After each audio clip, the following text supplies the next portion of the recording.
So we got some big news on the Las Vegas Raiders reaching out to multiple teams regarding a possible Davante Adams trade. Why it's a real possibility for the Ravens. It makes a lot of sense for the Ravens to put all the chips on the table for a possible Super Bowl run. We also got a big-time update on an injured Raven that's going to be coming back this week. Some other updates from Jihn Harbaugh, plus a very bold statement from Pat McAfee on Derrick Henry and the Baltimore Ravens. We got all that and much more. So welcome in to another episode of Ravens Reports. It's your guy Noah here with For the Flock.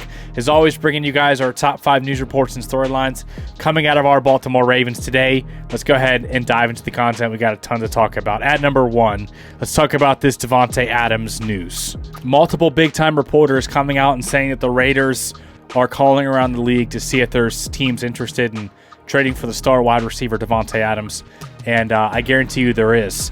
One of the big reasons I would like the Ravens to trade for Devonte Adams is that so that the Ravens' top contender, top competitor in the AFC and the Kansas City Chiefs, who just lost their star wide receiver in Rashee Rice, don't get Davante Adams. That would be bad news for the rest of the AFC and specifically the Baltimore Ravens if they meet again in the playoffs. But for real, I mean, this would be the first superstar wide receiver that Lamar Jackson's ever had in his career. Davante Adams is a superstar. He's still playing at the top of his game right now. I know he's 30 years old, but we just saw him in week 2, and I mean, he absolutely torched us. He made plays on our very good secondary, over 100 receiving yards and a touchdown, and his hands are incredible. His route running is incredible, and I know it's not a necessity. I love our weapons, trust me, but Davante Adams is just different.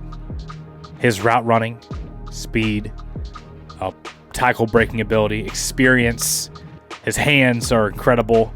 He also loves Lamar Jackson. He's talked about his game, about how he studied Lamar Jackson's movement skills to help him break tackles, and his praise for him as a passer of the football. He also wants to win a Super Bowl. The Ravens want to win a Super Bowl. Eric DeCosta has been aggressive at the trade deadline in recent years.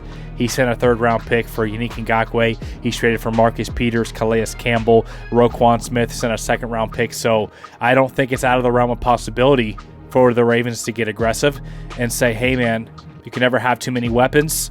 Derrick Henry, Davante Adams, Mark Andrews, Zay Flowers, Isaiah Likely, the Rashad Bateman, the 3 wide receiver sets with Bateman, Flowers, and Davante would just be absolutely nasty. The amount of one-on-ones that Davante would feast on with teams stacking the box to stop Derrick Henry would be absurd. If they want to go to too high to protect against Davante and Zay, then you got to deal with Derrick Henry in a light box. Man, I just think he would be a weapon that would just be very hard to turn down if he's available for a decent asking price for the Ravens. I know he has a high salary. The Ravens, if they wanted to make it work, they could restructure. They do have some restructure options and could make it work for a year or two. The other thing is Davante Adams came out and said in an interview with Kay Adams, and nobody has reached out to him since the speculation. There was reports of head coach Antonio Pierce liking an Instagram post suggesting that Davante Adams may have played his last down with Vegas. And he says, hey, there's been no communication with the team from head coach Antonio Pierce. A trade could be coming here very soon. At number 2, Jihn Harbaugh addressed the media, and he talked about Mark Andrews, how he's had 2 games now without a catch. Last week he had an opportunity, dropped a wide open pass, hit him right in the hands, tried to look upfield, and he hasn't found the rhythm and the flow in the offense yet with Lamar Jackson. He reportedly had a very strong training camp, was making plays, looked like Mark Andrews, then had that car accident, and just hasn't seemed to knock off that rust. He just hasn't quite looked the same. He's doing good things as a blocker. He's still, getting separation. But for whatever reason, him and Lamar Jackson aren't consistently finding each other. But I think it's going to click very soon. Here's what Jihn Harbaugh had to say about Mark. John, and I know you kind of explained it there, but with specifically Mark, because there's a level of production that everyone kind of expects and go back-to-back games without a catch. Yeah. Is that something that you will talk to the player to make sure everything's okay, or how do you kind of handle that? I could probably try to talk to Mark to make sure everything's okay, but he would just look at me like, what are you talking to me about? Everything's fine, everything's good. Guys are competitive. I mean, everybody wants to be the difference because they know they're great players. Mark Andrews is a great player. All those guys are special in their own way. But Mark is a star. There's no doubt about it. And the fact that we're doing well on offense and as a team, and that part hasn't been expressing itself in the last 2 weeks, gets me kind of excited because that's another weapon that we have that's going to happen. So it's just part of the versatility of the offense, which is really important. Jihn Harbaugh says he's a superstar, which I'm telling you right now, like Jihn Harbaugh said, the excitement for the offense, the fact that they're literally number one in DVOA right now. Check this out. Number one in DVOA, and they still haven't got the studs like Mark Andrews and Zay Flowers to go off yet. They're making plays here and there. Bateman's making plays. Had the big 20-yard catch last week. Flowers has been sprinkled in here and there, but we haven't seen the full Mark, Zay, and Bate experience yet where these guys are going off. I'm just telling you, man, just wait. Right now, the Ravens are number 3 in the NFL in big play rate. They're number 1 when it comes to rushing explosive plays, but some big passing plays are incoming soon because specifically the offensive line is improved a lot in pass protection, and that's what you need to be able to push the ball downfield and have those big explosive plays. Speaking of the offensive line, here's what Jihn Harbaugh had to say about Ronnie Stanley, who's having a dominant season thus far. Yeah, Ronnie Stanley deserves so much credit. I mean, he's really having a good year, and he's got a lot of football left in him, and I expect him to keep improving. I think he's going to keep on the rise. I think he's really, his level of play has just been going like this, and it's fun to see both run and pass. A lot of times he was singled up out there in pass protection and just did a really good job. And like you said, in the run game, reach blocks, down blocks, had some good cutoff blocks, screen blocks, had a couple really good screen blocks that sprung some screens. So, yeah, it was good. Ronnie Stanley, this is where he sits in pass pro win rate. Number 1. He's in the top of the NFL in pass protection win rate so far, first in the NFL. He's back. I mean, it looks like he's having fun again. Like, that's the big thing I'm taking away. I'm watching him get out in space as a blocker and push guys off the football and just having fun. I don't know if it's, paving the way for Derrick Henry or maybe he just finally feels healthy again. But, all those injuries that has plagued him over the last few years, he looks back to 2019 Ronnie Stanley. I'm so excited about that because that's a big time for the offensive line moving forward, especially as we start to improve and get some more continuity on the right side. Roger Rosengarten looked excellent last week, and I think he's only going to build off of that. The offensive line is trending upwards after 4 weeks. They also got a challenge here upcoming against the Bengals with one of the best pass rushers in the NFL and Trey Hendrickson, so they're going to need all hands on deck to make sure that they slow down that Bengals pass rush. At number 4, on the other side of our trenches, a guy that's having a breakout season. I mean, he's here. He's breaking out right now, and that's Travis Jones. We saw what Justin Madubuike did in his breakout year, and Travis Jones is doing similar type stuff. He hasn't quite got the numbers as far as sack totals, but he is disrupting plays and getting the quarterback off his spot. He's blowing up run plays. Check out some of these clips here, man. I mean, he's ragdolling these 320-pound guards, throwing them around, getting pressure right in the quarterback's face. And that's so big, man, because not only is our interior getting it done right now with Madubuike and Travis Jones, but our edge rushers are stepping up. The young guys like Owe and Ojabo are having really nice seasons so far. And then the veteran Kyle Van Noy. We got Adisa Isaac, who just came back from injury.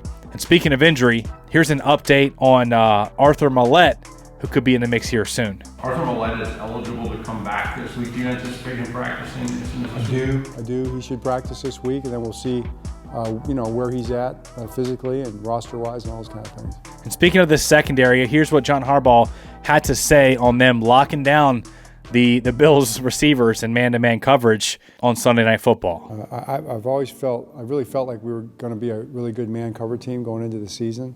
And to see it come to fruition here as we go, especially in this game, because they had done really well against man. I mean, the crossing routes, they were really hurting people with the crossing routes. Josh is so accurate throwing those things in there. Our guys were on them, and there was a couple contested catches. I mean, everything was contested really, except the scramble play late. We were contesting everything, and we were close, and even some of the plays they made, some of the back shoulder throws, those are contested, just really great plays on their part. You got to give them credit for making those plays to Coleman over there on the left side. So I thought Brandon was really good. I thought Nate really made the things that he needed to do better from one week to the next. He did them. He fixed them. Marlon was all over people out there. Our safeties cover well. It's good to feel like you can have confidence in playing man coverage. At number 5, it's funny how the media narratives change. You're only as good as your last game. If you were garbage your last game, you're a garbage team. You're not going to go far. If you were great, you're going to go to the Super Bowl. You're one of the best teams. Like, it's just funny seeing it in the media sometimes. Guys hopping on and off bandwagons for teams. I'm not saying that Pat McAfee was ragging the Ravens before, but I certainly enjoyed hearing him hype up the Ravens here in Derrick Henry. Here's what he had to say on a recent show. Ravens are back. Yeah. Whoa. Baltimore Ravens are back. Yeah. Whoa. Yeah, Baltimore Ravens are back. Like the Buffalo Bills, obviously, there's going to come a game where this happens for every single team. I don't know if anybody's going to be able to go undefeated anymore, but this Baltimore Ravens team behind, this is first quarter, 4 minutes in the game. Derrick Henry's going to go for 87 yards. Okay, normally that's third quarter, fourth quarter after your defense has already been worn down. If you let Derrick Henry get hot in the first quarter, in the first drive, it's going to be a long night. And that is exactly what took place for this Buffalo Bills defense. Derrick went crazy. Other running back went crazy. Lamar Jackson had some absurd throws. Like beautiful throws in key moments on third downs, had to put it in a spot. He absolutely did that. This Baltimore Ravens team looks phenomenal. Buffalo Bills taking out. So Derrick Henry is doing his thing. The offensive line is improving. Lamar Jackson, by the way, he had the highest passing grade in the NFL last week. Didn't get a ton of opportunities, but was very efficient with those opportunities. The receivers are blocking well, making the most of their opportunities. The tight ends are looking good. I think Mark Andrews is due for a breakout here soon. We know what Isaiah Likely can do. The offense is humming. The offense is in the right direction, and they're the number one offense in yards per game. We finally saw that translate to some points. 35 points against a good Buffalo Bills defense, and I think it's only going to get better. I'm dead serious about that. I think we're going to see some more explosive pass plays here in the future, and I think the Ravens are going to get the job done against the Bengals. Make sure you got your subscribe and notification bell on so you're notified when we have that preview for you guys. We'll have that Ravens-Bengals preview here for you guys soon. Make sure you let me know in the comments what you think about the real possibility of the Ravens making a move for Devonte Adams to shore up their roster for a Super Bowl run. Another aspect of that is you like, Bate and you like Zay, and there's only one football, and you want to see them get their opportunities. You want to see the tight ends get their opportunities. But the true reality is it's a very long season, 18 weeks plus postseason. The likelihood of some of our weapons missing some time, even if it's small stuff, is pretty high in the NFL. Guys get nicked up, banged up, stingers, hammies, all kinds of stuff, right? You want to make sure that you have quality depth. Let me ask you this, if Zay were to go down, or if Bate were to go down for any amount of time, how would you feel about the Ravens wide receiver core? How would you feel about Nelly and Tylan Wallace being like your 2 and your 3?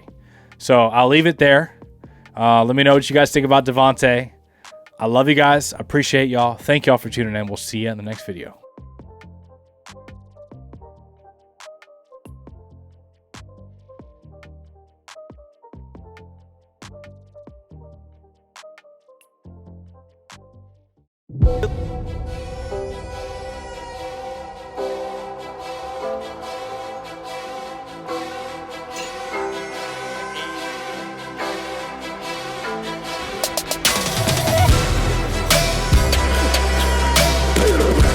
When he wasn't looking, he ran me over.